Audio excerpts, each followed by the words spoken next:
নন্দকুমার ব্লকের শীতলপুর গ্রাম পঞ্চায়েত এলাকার কল্যাণযোগ পঞ্চম স্মৃতিকন্যা বিদ্যাপীঠে ক্লাসরুমে হাঁটু সমান জল পরিদর্শনে প্রাক্তন বিচারপতি তথা তমলুক লোকসভার সাংসদ অভিজিৎ গাঙ্গুলি। ইরিগেশন দপ্তরের নিকাশি ব্যবস্থা মুছে যাওয়ায় দীর্ঘকাল তা সংস্কার হয়নি, তাই এলাকায় জলমগ্ন।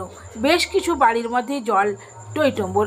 ছাত্রছাত্রীরা স্কুল করতে পারছে না, কিচেন রুমে সমানেই হাঁটু সমান জল। এলাকাবাসীর অভিযোগের ভিত্তিতে আজ পরিদর্শনে আছেন প্রাক্তন বিচারপতিরা, লোকসভার সাংসদ অভিজিৎ গাঙ্গুলি। নন্দকুমার থেকে নিজস্ব প্রতিনিধি সংবাদ কর্নার।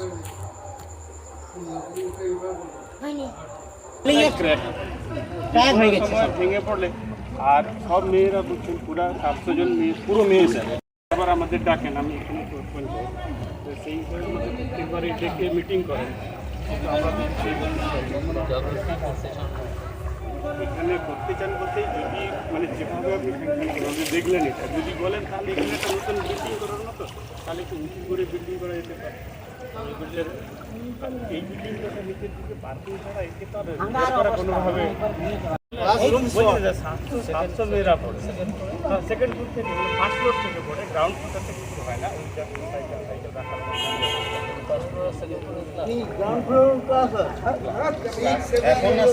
এখন হয়নি, এখন বৃষ্টির জন্য এখন হয় যেতেই পারে। স্যার এই এলাকাটা খুব বলে এই সাথে জন্মটা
ওইখান থেকে ওই হাই ড্রেন পর্যন্ত গেলে তাহলে এটা আপনারা বলে দেবেন।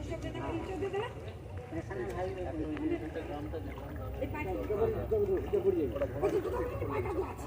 এইটা আমাদের হাতে নিলে দিতে হাতে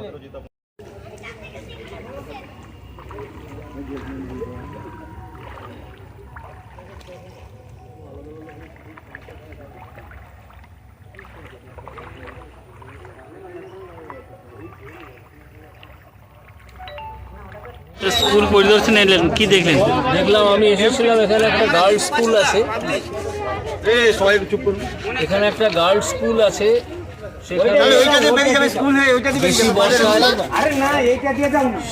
সেখানে বেশি বর্ষায় প্রচুর জল জমে যায় এবং ছাত্রীরা ছাত্র তো সেখানে নেই, গার্লস স্কুল, তো তাদের পড়াশোনা খুবই ব্যাহত হয়। শুধু তাই নয়, আমাকে যেটা ওরা দেখালেন যে বিল্ডিংটা ভয়ঙ্করভাবে ড্যামেজ, যে 3 তলা বাড়ি, সেটাও যে কোনো সময় ভেঙে পড়তে পারে এবং মানুষের মৃত্যু হওয়াটাই খুব স্বাভাবিক।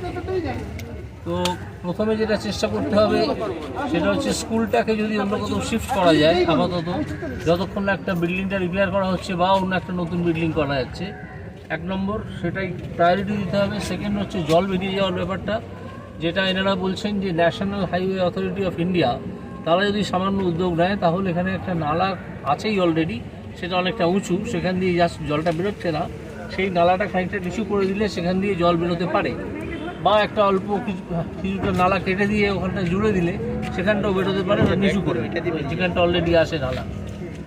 আর এদিকে একটা খাল আছে, আমি যেখানে আপনার মুখোমুখি কথা বলছি, আমার পেছন দিকে সেই খালটা একেবারে বুঝে গেছে, সেই খালের জল ধারণ ক্ষমতা আর কিছু নেই, সেটা ইরিগেশন দপ্তরের খাল, ইরিগেশন দপ্তরের কাজ সেই খালটাকে কাটা। এই কাজগুলো বহুদিন ধরে হয়নি, বহুদিন। তো আমি ওনাদেরকে বলেছি আমাকে একটা করে চিঠি দিতে, 3টে বিষয় উঠে এসছে। একটা, ওখানে ওদিকে গ্রাম দেখলাম, সেই গ্রামেও 1 কোমর জল দাঁড়িয়ে যায়, কোনো নিকাশি ব্যবস্থা নেই। এবং আমি অভিযোগ পাচ্ছি এদিক ওদিক যে নিকাশি ব্যবস্থা বুঝিয়ে দিয়ে বাড়ি তৈরি হয়ে যাচ্ছে সেই জায়গাটা এনক্রোচ করে। তো পঞ্চায়েতকে আমি বলবো এই বিষয়গুলো মাথায় রাখতে এবং প্রয়োজনে যেসব বাড়ির নিকাশি ব্যবস্থা এনক্রোচ করে বাড়ি করেছে সেই বাড়ির সেই জায়গাগুলো ভেঙে দিতে, তাতে কোনো বাধা থাকে না, ঠিক আছে। যদি কেউ সেই ভেঙে দেওয়ার বিরুদ্ধে কথা বলেন তখন আপনারা থানা পুলিশ করবেন, আইন আদালত করবেন। আর এইগুলো আলাদা আলাদা করে আমাকে জানালে আমি সেই উপযুক্ত কর্তৃপক্ষের সঙ্গে ব্যাপারগুলো টেক আপ করবো, কথা বলবো, প্রয়োজনে মিটিং করবো ডিএমকে সঙ্গে নিয়ে তারপরে এইখান থেকে এই যে প্রতি বর্ষায় এই যে বিপদ ছাত্রছাত্রীদের, শিক্ষিকাদের এবং গ্রামের মানুষের এই যে বিপদ, এটা বহুদিন ধরে চলছে, এটাকে থামাতেই হবে, কমাতেই হবে। এটা বেশি দিন ধরে আর চলতে দেওয়া যায় না।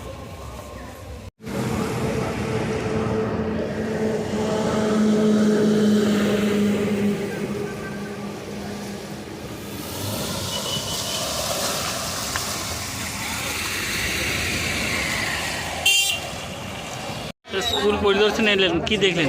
দেখলাম, আমি এসেছিলাম, এখানে একটা গার্লস স্কুল আছে, এখানে একটা গার্লস স্কুল আছে,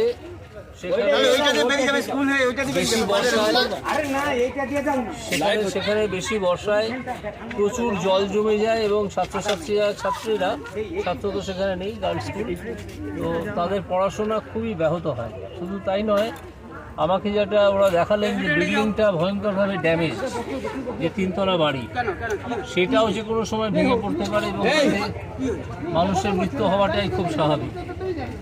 তো প্রথমে যেটা চেষ্টা করতে হবে সেটা হচ্ছে স্কুলটাকে যদি অন্য কোথাও শিফট করা যায় আপাতত, যতক্ষণ না একটা বিল্ডিংটা রিপেয়ার করা হচ্ছে বা অন্য একটা নতুন বিল্ডিং করা যাচ্ছে, 1 নম্বর সেটাই প্রায়োরিটি দিতে হবে। সেকেন্ড হচ্ছে জল বেরিয়ে যাওয়ার ব্যাপারটা, যেটা এনারা বলছেন যে national highway authority of India তারা যদি সামান্য উদ্যোগ নেয় তাহলে এখানে একটা নালা আছেই অলরেডি, সেটা অনেকটা উঁচু, সেখান দিয়ে জাস্ট জলটা বেরোচ্ছে না, সেই নালাটা খানিকটা নিচু করে দিলে সেখান দিয়ে জল বেরোতে পারে, বা একটা অল্প কিছুটা নালা কেটে দিয়ে ওখানটা জুড়ে দিলে সেখানটাও বেরোতে পারে, নিচু করে যেখানটা অলরেডি আসে নালা।